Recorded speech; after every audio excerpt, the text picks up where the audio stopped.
pourrait voter maintenant. C'est des concertations avec les candidats et les représentants. Le message que nous disons le 30, c'est dimanche, nous allons tous voter.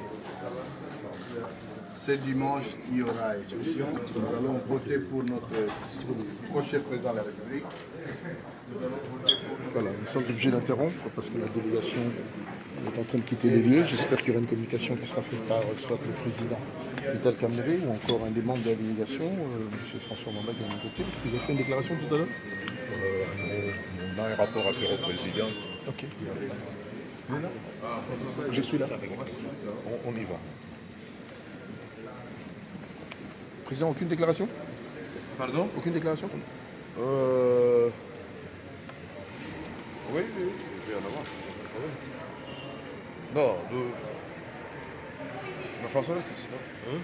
Non, je vais vous mettre. Non, mettez-moi comme vous étiez la délégation. Je le dis quand tu es prêt. Hein. Nous sommes prêts, président. Non, nous venons d'avoir une réunion tripartite, CASH, la MOUCA, FCC, en présence de la CENI et de la SADC. Nous avons profité de cette réunion pour savoir si, effectivement, le 30 décembre, on ne va pas encore une fois de plus rouler le peuple congolais dans la farine. Parce que nous avons dit et redit que le 23, c'était la date du rendez-vous historique et que les reports de 7 jours étaient les derniers. Aujourd'hui, nous sommes venus poser un certain nombre de questions au président de la CENI, Nanga, pour savoir si tous les matériels sensibles, machines, PV et les agents de la CENI formés sont réellement dans les bureaux de vote le 30 décembre prochain. 2. Nous avons voulu savoir si nous avons fait un vote électronique ou manuel. Et là, nous avons obtenu et nous avons fait acter que les seuls résultats qui vont faire foi et qui vont compter, ce sont les résultats issus du comptage manuel dans les bureaux de vote. 3. Nous avons relevé la question de nos témoins, leur accréditation qui pose problème dans certains coins du pays. Et nous avons obtenu du président de la CENI, en président de la SADC, que c'est des témoins qui ont rencontré des difficultés à Kinshasa comme dans l'arrière-pays, que cela soit résolu au plus tard de mettre dans la valise. Et donc chaque groupement a l'obligation de communiquer les contrées de la République où il a rencontré des problèmes ou des résistances de la part de l'accréditation des témoins. Nous avons abordé d'autres questions d'intérêt général, mais nous avons souligné la question de Béni Boutembo et de Yumbi, que nous n'avons pas accepté parce que personne n'a le droit de priver aux Congolais leur droit de se choisir leurs présidents et leurs députés nationaux et provinciaux. Voilà en gros. Donc il n'était pas question de reporter les élections. Au contraire, nous sommes venus pour confirmer avec force que les 30, nous voulons de bonnes élections. Et on a attiré l'attention des agents de l'ordre qu'il n'est pas question qu'on puisse tirer sur la population qui vient faire son devoir civil. Et nous avons obtenu aussi, parce que c'est dans la loi, qu'après le dépouillement, après affichage des résultats, nos témoins qui le peuvent ont l'obligation et le droit d'accompagner les agents de la CENI qui transportent les plis des résultats jusqu'au centre de traitement. Et à la publication, s'il y a une différence entre ce que les machines ou l'informatique aura communiqué à Kinshasa et les résultats dans les bureaux de vote, ce sont les résultats dans les bureaux de vote qui feront foi. Et nous avons voulu que cela soit acté par la SADC et que la CENI puisse le dire devant tout le monde, et ça a été dit. Président, la réunion d'aujourd'hui? Satisfait, je ne serai pas le dire, parce que nous faisons tout le simplement.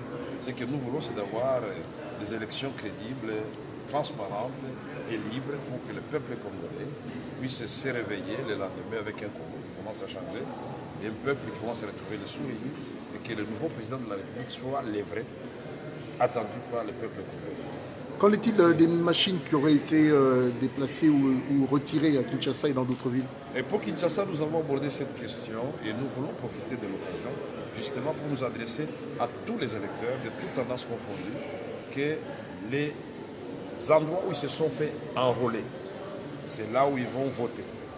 Donc on va diminuer le nombre de bureaux de vote, mais on ne va pas déplacer les bureaux de vote. Donc prenons un exemple, une école où il y avait 10 bureaux de vote. Si on doit diminuer de 1 ou de 2, ça signifie que les autres électeurs qui étaient dans ces 2 bureaux de vote seront répartis dans les bureaux de vote restants avec une moyenne de 700 au maximum.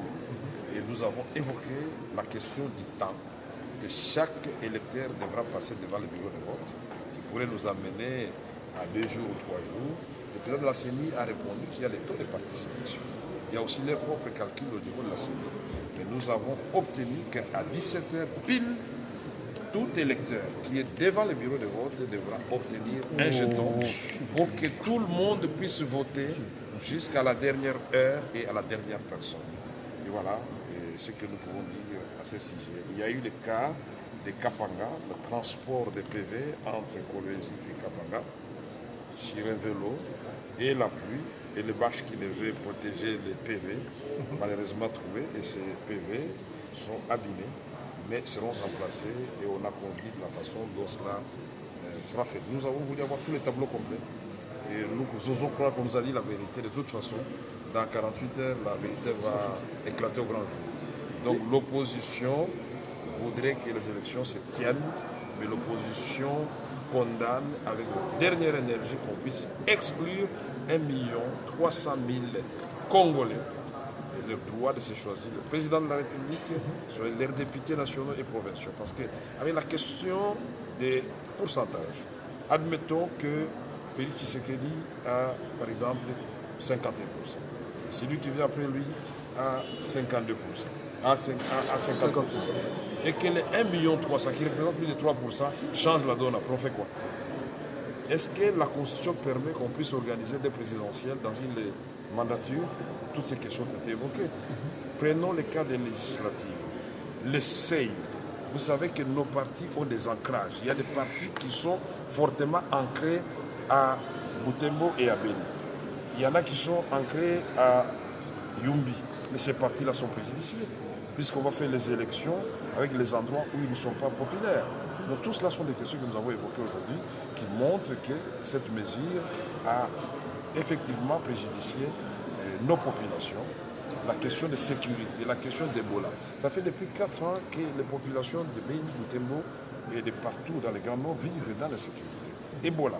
Nous avons dit pourquoi nous avoir laissé faire la campagne pendant que Ebola est toujours en train de sévir. Donc c'était pour nous laisser aller contracter la maladie et venir tuer les gens à Kinshasa à notre retour, pour qu'on nous dise 2 jours avant les élections qu'à Beni et Butembo, on ne peut pas voter. Nous disons non. C'est un argument fallacieux que nous n'avons pas accepté un seul instant. Et cette question reste pendante. Et nous avons tenu à prendre la SADC à témoin. Certains partis politiques ont dit que les témoins, certains partis politiques disaient que leurs témoins n'avaient pas encore reçu les macarons. 2 questions. La première question, le projet d'acte d'engagement, nous allons l'examiner et certainement demain il sera signé. Parce que nous voulons tous les élections libres et transparentes et qui vont changer le Congo. Il y va de soi que la CENI puisse être la première à s'engager à organiser de bonnes élections.